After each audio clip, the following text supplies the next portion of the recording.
இப்போ வந்து முருங்கைக்கீரை பொரியல் செய்ய போகிறோம். அதுக்கு ஃபஸ்ட்டு எண்ணெய் ஊற்றிக்கலாம். அது நல்லா சூடானதும் கடுகும் கொஞ்சம் ஜீரகமும் போட்டுக்கலாம். அது நல்லாவே பொரிஞ்சிருச்சு. இப்போ அதில் கொஞ்சம் காஞ்ச மிளகாயும் போட்டுக்கலாம்.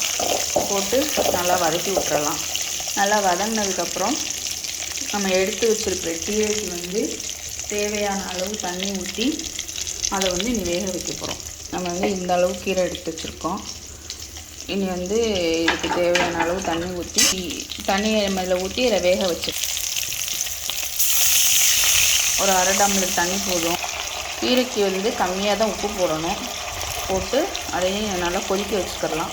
கொதிச்சதுக்கப்புறம் கீரையை போட்டு வேக வச்சுக்கலாம். இந்த மாதிரியும் கீரை ட்ரை பண்ணி பாருங்கள், வேக வச்சு நல்லாயிருக்கும். இப்போ தண்ணி நல்லா கொதிக்க ஆரம்பிச்சிருச்சு. இது கீரை வெளியே வச்சிடலாம்.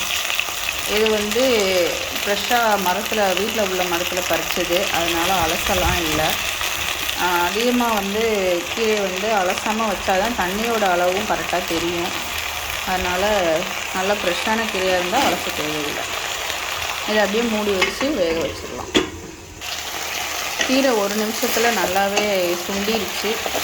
இதை வந்து இது நல்லா நம்ம கிண்டி விட்டுற வேண்டியதான். அது ஃப்ரெஷ்ஷான கீரைனால உடனே வெந்துடும். இதை நல்லா இப்படி நம்ம கிளறி விட்டு கொஞ்சம் நேரம் வேக வச்சுட்டு தேங்காய் பூ வேணால் திருவி போட்டுக்கலாம். நான் வந்து தேங்காய் சேர்க்கலை. தேங்காய் வேணும்னா போட்டுட்டு சாப்பிட்டுக்கலாம். முருங்கைக்கீரை நல்லாவே ரெடி ஆகிடுச்சு.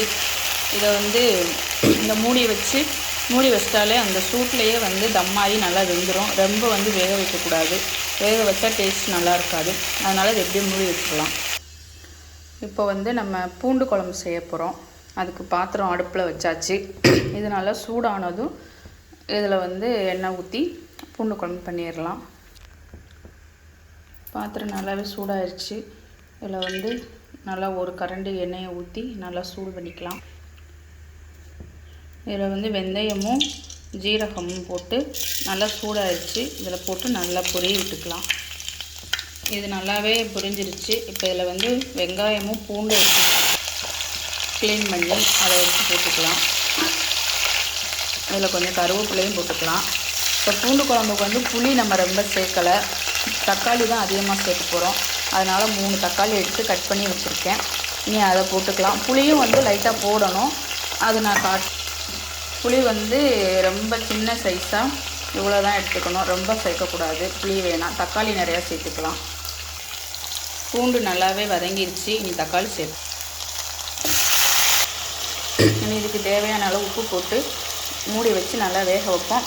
இதுக்கு மசாலா வந்து நம்ம புளிக்குழம்பு மீன் குழம்புக்கெலாம் போடுவோம் இல்லையா, அந்த மசாலா தான் இதுக்கு போடணும். ஆனால் அளவு வந்து ரொம்ப கம்மியாக போடணும். ஏன்னா புளி ரொம்ப கம்மியாக இருக்கிறதுனால. அவ்வளோதான். இதை இப்போ நல்லா மூடி வச்சு வேக வச்சுருவோம். தக்காளி நல்லா குழைய வேகட்டும். வெந்ததுக்கப்புறம் நம்ம இதுக்கு வந்து மசாலா போட்டு புளி ஊற்றிடுவோம். நல்லாவே ரெடி ஆயிடுச்சு. பூண்டு நல்லா வறுத்த ஸ்மெல்லு நல்லா இருக்குது. அதுவும் இந்த தக்காளியோடு சேர்ந்து வரும்போது நல்லாயிருக்கு. இந்த மாதிரி ஸ்டேஜில் வந்து நம்ம மசாலா சேர்த்துக்கலாம்.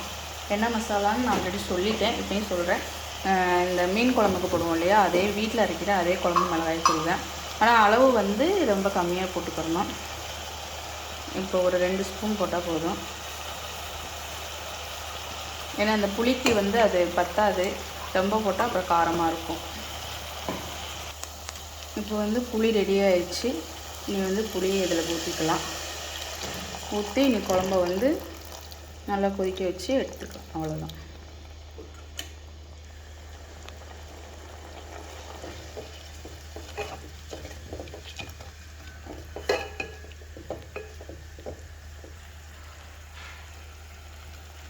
உப்பெல்லாம் நம்ம ஏற்கனவே போட்டாச்சு. அந்த அளவு உப்பு போதும்.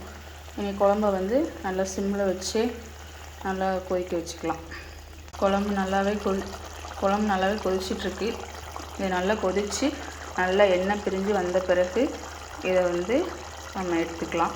அது வரைக்கும் நல்லா கொதிக்கட்டும். பூண்டு குழம்பு நல்லாவே எண்ணெயெலாம் பிரிஞ்சு ரெடி ஆயிடுச்சு.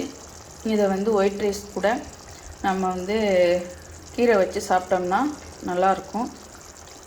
அது மாதிரி எல்லோரும் செஞ்சு இதே மாதிரி செஞ்சு சாப்பிடுங்க. டேஸ்ட் ரொம்பவே நல்லாயிருக்கும். இதே மாதிரி எல்லோரும் செஞ்சு சாப்பிட்டு பாருங்கள். டேஸ்ட் ரொம்பவே நல்லாயிருக்கு.